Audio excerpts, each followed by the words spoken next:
Hello, today I'm going to talk about my all-time favorite flower, the peony, and the last few weeks my flat has been filled full of peonies in all kinds of colors and varieties. Of course, I also have been exploring the scent of the natural flower, and like in all the other films we made about spring flowers, I'm going to talk first about rituals and symbolism, a bit of mythology behind the peony. After that, I'm going to talk about how I experienced the natural scent of the flower, and then I'm going to discuss perfume based on peony, which I think is really a very naturalistic way to imitate the natural scent of the flower. I really love it. First, the mythology behind the peony. In Greek mythology, Peon was the doctor of the gods, and he was a pupil of Asclepius, who was the god of medicine, in fact. And Peon became so successful that he succeeded in curing a wound for Pluto, and Asclepius got jealous of him, and he was out for revenge. And Zeus decided to change Peon into a flower to save him from the revenge of Asclepius, because he was afraid that he would be really cruel to him. So he changed him into the flower peony. Apparently, peony has a lot of medicinal qualities and also magical qualities, because already in a book from ancient Greece, a very famous doctor at that time, described that you could use it against nightmares and also against epilepsy. And apparently in China around that time, peony was used also to protect you against vaginal problems. I don't know which ones, but if you want to know more about vaginas, just go to another video by Eva about lost cherry. And also in the Middle Ages and later on we can read in recipes that peonies were used to protect you from the devil, to give you good luck. And there was also a recipe that you had to take a glass of wine and mix it with 15 seeds of the flower, and before you go to sleep, and you wouldn't have nightmares. Apparently the peony can be used as a vegetable. You can cook it. I never did it. I think they're much too beautiful to be eaten, but maybe some people have already eaten them. I would like to know how they taste. But you cannot use the leaves or the stalks because they're a little poisonous, but it's the petals you can cook. So maybe we can experiment with it. Of course, you can also use the petals to mix with tea. That's more usual, I think. And the medicinal qualities are also mentioned in Poland. In Poland it was used against rheumatism, and it's still used in homeopathy. Now I'm going to talk about how I experienced the natural scent of the flower.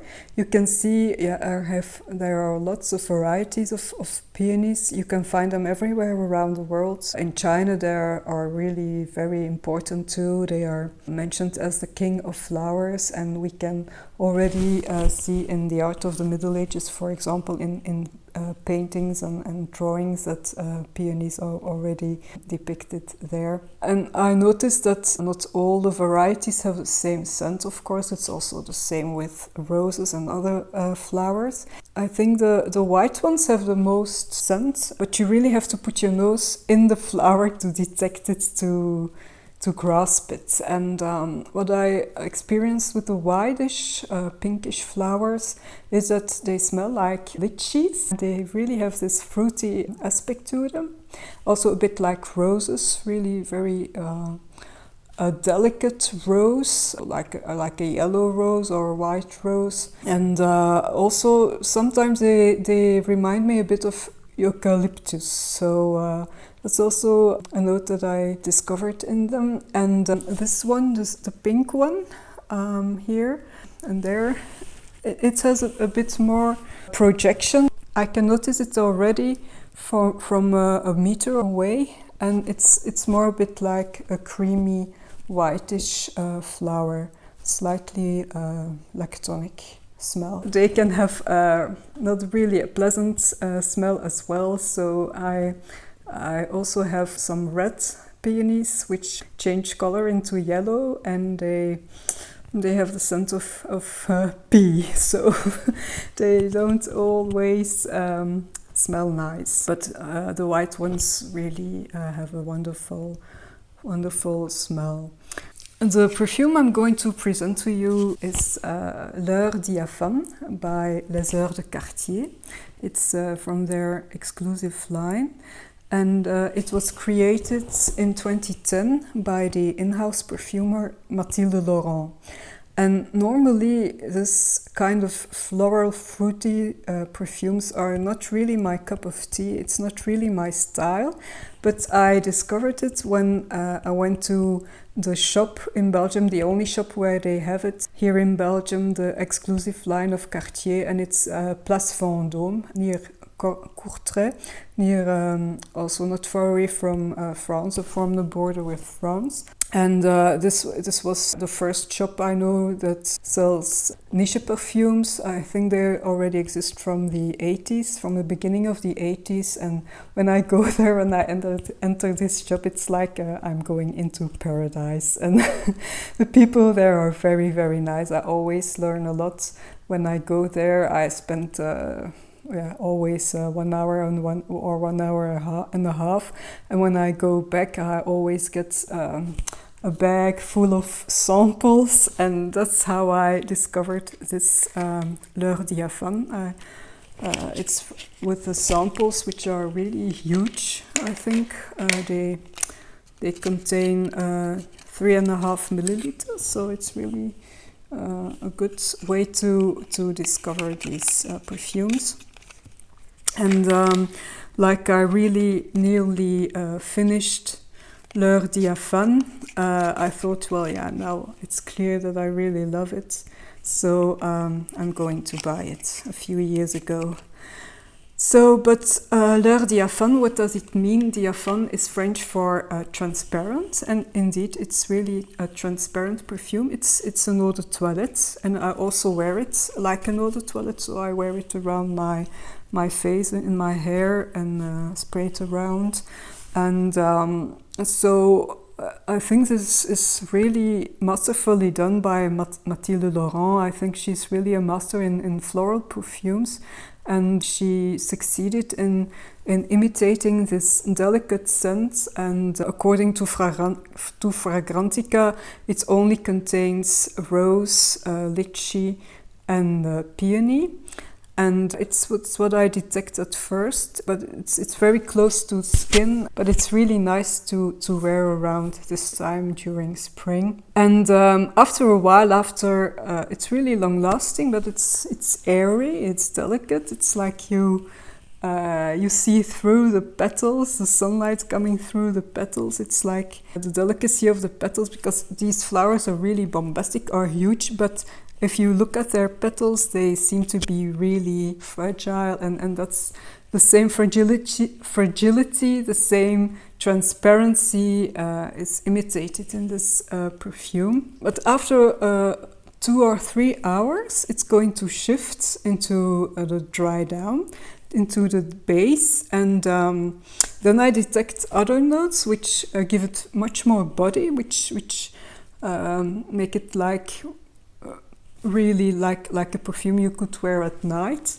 It reminded me, when I was exploring it the last few days, it reminded me a lot of a perfume I used to wear in the 80s. And I thought, yeah, it's such a long time ago that I've worn this perfume. It should be one that's discontinued in some kind of way. So I was trying to find out what could it be about, and then I thought, yeah, I really had a nostalgic feeling when it reminded me of this 80s perfume, and so I tried to figure out, well, which one could it have been. I thought about the very first perfume that I wore, and it was Courage in Bleu.